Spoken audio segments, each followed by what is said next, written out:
मैं प्रेस के मित्रों कह देता हूं, आमतौर से कह देता हूं, मगर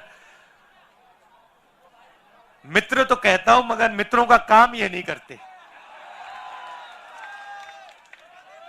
इनके इनके मित्र दूसरे हैं जो 24 घंटा टीवी पे आते हैं। और हमारी मतलब यात्रा कन्याकुमारी से कश्मीर तक चल रही है, लाखों लोग आ रहे हैं, मगर मीडिया पे आपको नहीं दिखाई देगी। मगर नरेंद्र मोदी जी 10-15 कदम चल लिए तो 24 घंटा आपको टीवी में दिखेगा। मगर ये अच्छी बात है, ये देखिए अच्छी बात है, ये गलत बात नहीं, ये खराब बात नहीं। मैं इनके खिलाफ नहीं हूं क्योंकि इनकी गलती नहीं है बेचारों की, इनके पीछे लगाम बांध रखी है, पीछे से कंट्रोलर है।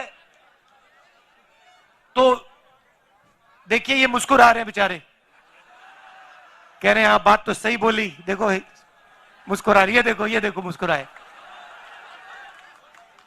तो देश की ये हालत है। पार्लियामेंट में हम बोलना चाहते हैं ना, पार्लियामेंट में बोलना चाहते हैं, कुछ रखना चाहते हैं, जैसे राफेल हवाई जहाज के बारे में, नोटबंदी के बारे में, जीएसटी के बारे में, देश में जो नफरत फैल रही है उसके बारे में। तो जानते हो क्या होता है? जानते हो? मैं दिखाता हूं, माइक ऑफ हो जाता है, देखो ऐसे, जो बोलना है बोलो, बोलते जाओ बोलते जाओ, बोलता कुछ नहीं, किसी को कुछ सुनाई नहीं देता। टीवी उधर कर देते हैं, स्पीकर साहब का चेहरा दिखता है और पार्लियामेंट में माइक ऑफ कर देते हैं। इसीलिए हमें यह यात्रा कन्याकुमारी से शुरू करनी पड़ी कश्मीर तक।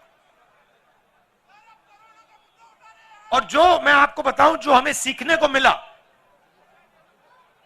जो हमें सीखने को मिला, वो गाड़ी में, हवाई जहाज में, हेलीकॉप्टर में नहीं सीखा जा सकता है। कहां से सीखे हम? हिंदुस्तान की जनता से सीखे, किसानों से सीखे, मजदूरों से सीखे। अब देखिए, एक तरफ आपकी कुर्बानी, यहां अभी मैंने महात्मा गांधी जी की फोटो के सामने फूल रखे, ये आए, इन्होंने आपकी रक्षा की। उस समय भी हिंसा थी, उस समय भी इन्हीं लोगों ने हिंदुस्तान को बांटने का काम, नफरत फैलाने का काम किया था। और आप याद रखिए, योगेंद्र यादव जी ने कहा वो तोड़ेंगे और हम जोड़ेंगे। मगर जब वो बोल रहे थे, मैंने एक बात सोची, सही नारा है, हम वो तोड़ेंगे हम जोड़ेंगे, मगर इसके आगे एक कदम जाना पड़ेगा, हम तोड़ने नहीं देंगे। आप कोशिश करो जितनी करनी है, हम तोड़ने नहीं देंगे, एक सेकंड के लिए नहीं तोड़ने देंगे। जोड़ने की जरूरत नहीं पड़ेगी क्योंकि हम टूटने नहीं देंगे, हम तोड़ने नहीं देंगे। और मैं आपको एक बात बताना चाहता हूं, देखिए एक मैसेज मैं आपको देना चाहता हूं। ये गांधी जी जो हैं, ये एक व्यक्ति थे, मगर इन्होंने हमें, इनके सामने हमने फूल क्यों डाले? हमने इनके सामने फूल इसलिए डाले क्योंकि ये एक सोच भी थे, ये सिर्फ एक व्यक्ति नहीं थे, ये एक सोचने का तरीका और एक जीने का तरीका था। और अगर आप गांधी जी को समझना चाहते हो तो हिंदुस्तान में उस समय बहुत हट्टे कट्टे चौड़े लोग थे, मगर हिंदुस्तान का सबसे निडर व्यक्ति ये थे। तो अंग्रेज इनको डराने की कोशिश करते थे, डरते नहीं थे। जेल में डाल दिया, डरे नहीं। 3 गोली छाती में मार दी, तब भी नहीं डरे। इसीलिए हम इनके सामने फूल रख रहे हैं। तो मैं आपको एक ही मैसेज देना चाहता हूं, देखिए कुछ भी हो जाए, आपको किसी से नहीं डरना है, नहीं डरना है।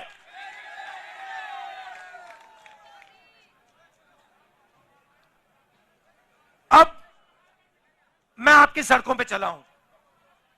अब देखिए क्या हुआ या नहीं हुआ उसके बारे में नहीं बोलना चाहता हूं। अलग अलग राय हो सकती है। योगेंद्र यादव जी ने कहा कि जितना होना था नहीं हुआ, हुड्डा जी ने कहा कि काम हुआ। मुझे कोई फर्क नहीं पड़ता, जो बीते हुए समय में हुआ उसमें मुझे कोई इंटरेस्ट नहीं है। मैं आपको एक बात कह सकता हूं कि इन सड़कों पे मैं चला हूं और मुझे दिख रहा है कि यहां पे आज सड़कों की हालत खराब है, यहां पे आपको दर्द हो रहा है और यहां पे कमियां हैं। और जब सड़क पे से आदमी चलता है ना, देखिए इन्हीं सड़क पे आप आओ, मर्सिडीज गाड़ी में आओ, हेलीकॉप्टर से आओ, झटके नहीं पड़ते, घुटनों में दर्द नहीं होता। तो जब व्यक्ति 100-200 किलोमीटर आपकी सड़कों पे चलेगा, जैसे मैं चला हूं, जैसे अब हुड्डा जी चले हैं, जैसे अब योगेंद्र यादव जी चले हैं, बात गहराई से दिमाग में बैठ जाती है। उसके बाद कोई समझाने की जरूरत नहीं होती। तो मैं आपको यह कहना चाहता हूं कि यहां पे 2-3 चीजें बहुत साफ दिख रही हैं। यहां पे आपको शिक्षा के इंस्टीट्यूशंस की जरूरत है, कॉलेजेस की, यूनिवर्सिटीज की जरूरत है। यहां पे आपको अस्पतालों की, मेडिकल कॉलेजेस की जरूरत है। यह सबको दिख रहा है और यह हमें भी दिखा है। तो मैं आपको एक बात कहना चाहता हूं कि हमारी सरकार आएगी तो जो आपका हक है, चाहे वो ये अच्छी सड़कें हो, चाहे ये अस्पताल हो, चाहे आपके लड़कियों के लिए, बच्चों के लिए कॉलेज और यूनिवर्सिटी हो, वो हम आपको करके दे देंगे।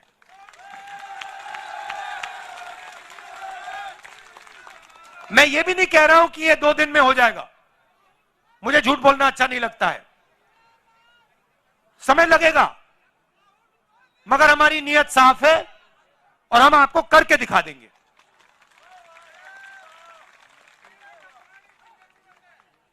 पीने के पानी की जरूरत है,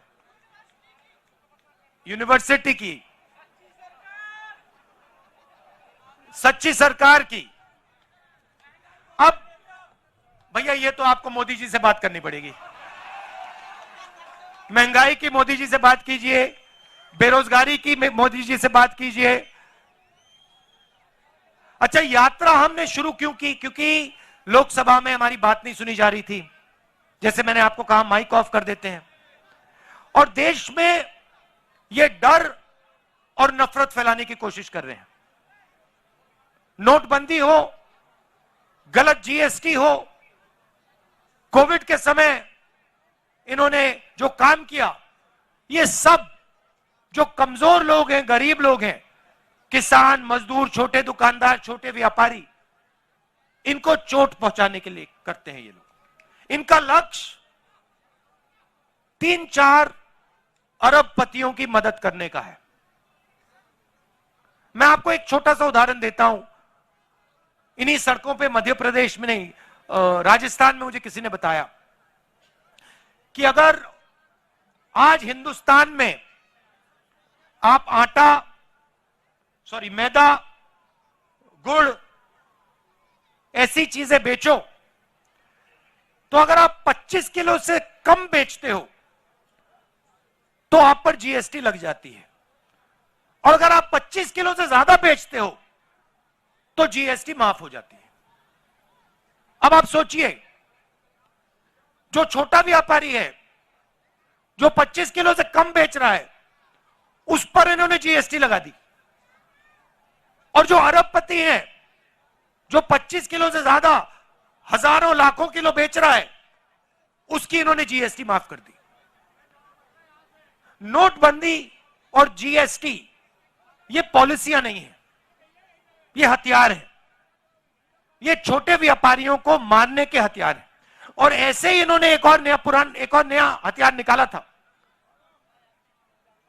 ये जो इनके किसान के खिलाफ 3 काले कानून थे। नोटबंदी और जीएसटी छोटे व्यापारियों को मारने के हथियार थे, और ये इनको जो 3 कानून थे ये किसानों को मारने के, मजदूरों को मारने के हथियार थे। और हिंदुस्तान के सारे किसान खड़े हो गए, कहते नहीं, हम नहीं मानेंगे। और आपने एक चीज देखी होगी,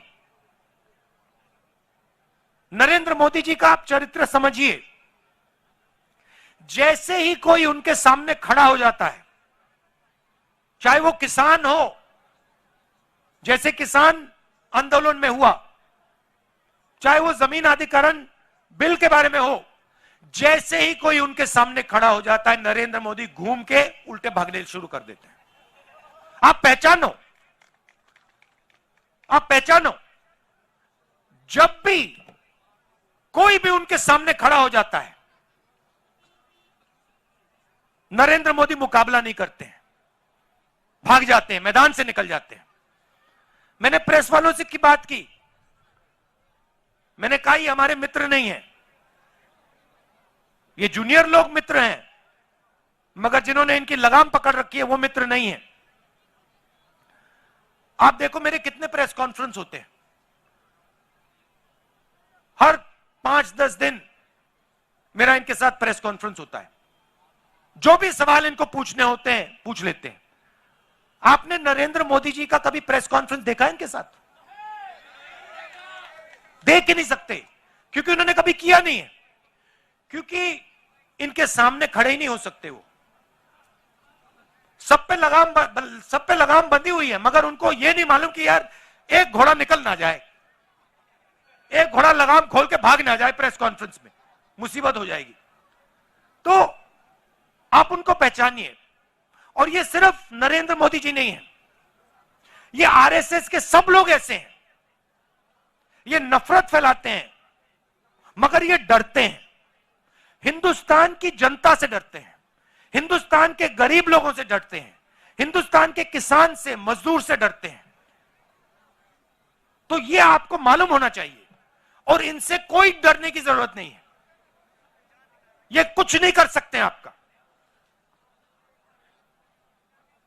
और मैं हिंदुस्तान के हर व्यक्ति से कह रहा हूं, डरने की कोई जरूरत नहीं है।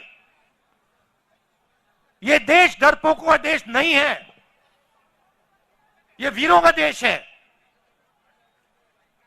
यहां कोई नहीं डरता।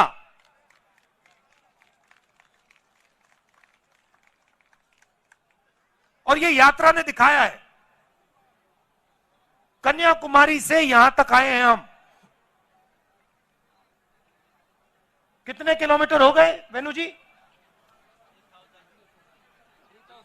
3000 किलोमीटर हो गए, 3000।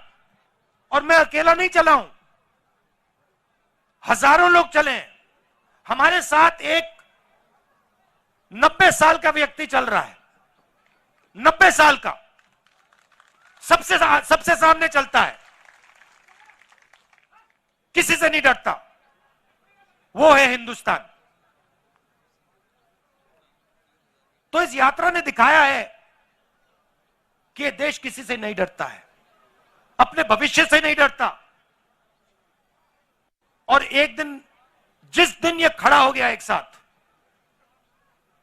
जिस दिन ये देश एक साथ खड़ा हो गया, उस दिन ये पूरी की पूरी नफरत, हिंसा सब खत्म हो जाएगी।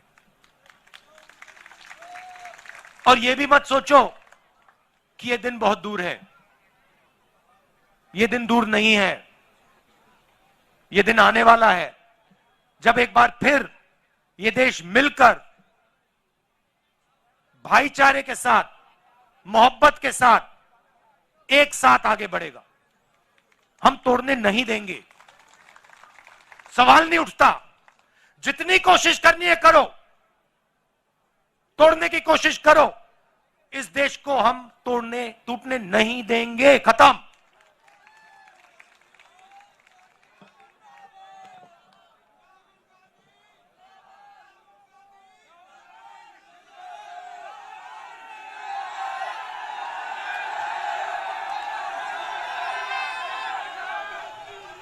तो ये जो यात्रा है कश्मीर तक जाएगी। अब इन्होंने नया आइडिया निकाला है। मुझे चिट्ठी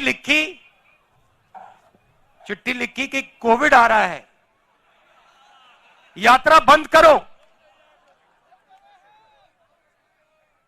कोविड आ रहा है, यात्रा बंद करो। अब भैया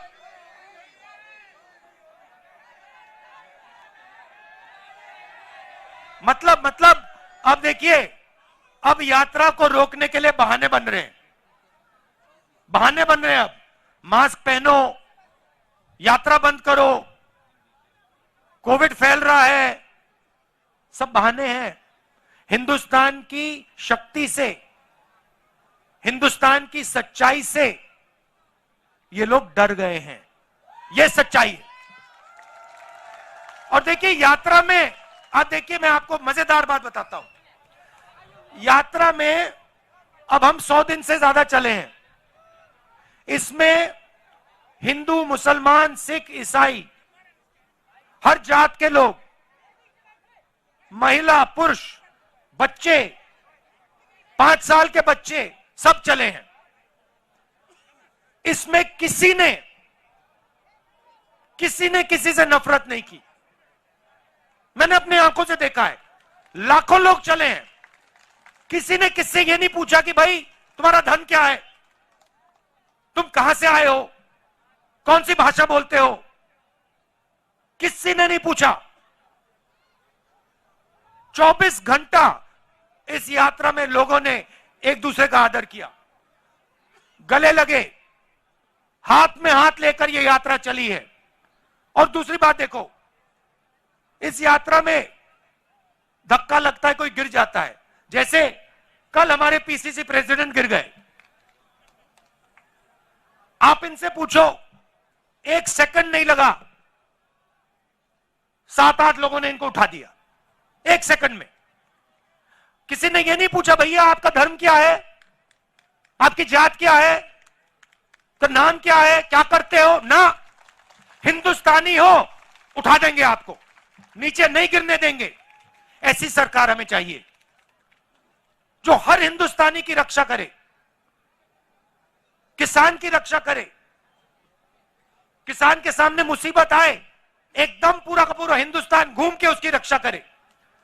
मजदूर के सामने मुश्किलें आई, एकदम हिंदुस्तान, पूरा का पूरा हिंदुस्तान अपने मजदूरों की मदद करे। ऐसा हिंदुस्तान हम चाहते हैं। ये आरएसएस का, नरेंद्र मोदी का नफरत भरा हुआ हिंदुस्तान नहीं चाहिए हमें। हिंदुस्तान के किसी को नहीं चाहिए। बहुत क्लियरली मैंने बोला, आपकी नफरत के बाजार में हम मोहब्बत की दुकान खोल रहे हैं। और ये मैंने आपको मैसेज दिया है। ये आप मत सोचो कि सिर्फ राहुल गांधी दुकान खोल रहा है, मोहब्बत की दुकान खोल रहा है ना। मैं आपको कह रहा हूं, आप सबको कह रहा हूं, हिंदुस्तान के हर युवा को कह रहा हूं, हर किसान को, हर मजदूर को, हर छोटे दुकानदार को, आप मोहब्बत की दुकान खोलो। नफरत के बाजार में मोहब्बत की दुकान खोलो। भाई भाई के साथ मोहब्बत की बात करें, एक दूसरे से आप मोहब्बत प्यार से बात करो, गले लगो। यही देश की शक्ति है, यही देश को आगे ले जाएगा। तो आप सबका दिल से धन्यवाद करना चाहता हूं। और जो आपने मुझे मैसेज देना था, वो मैसेज मैं समझ गया हूं, वो मैसेज मेरे साथ जाएगा वापस और उसका नतीजा आपको दिखेगा। बहुत बहुत धन्यवाद। जय हिंद, नमस्कार।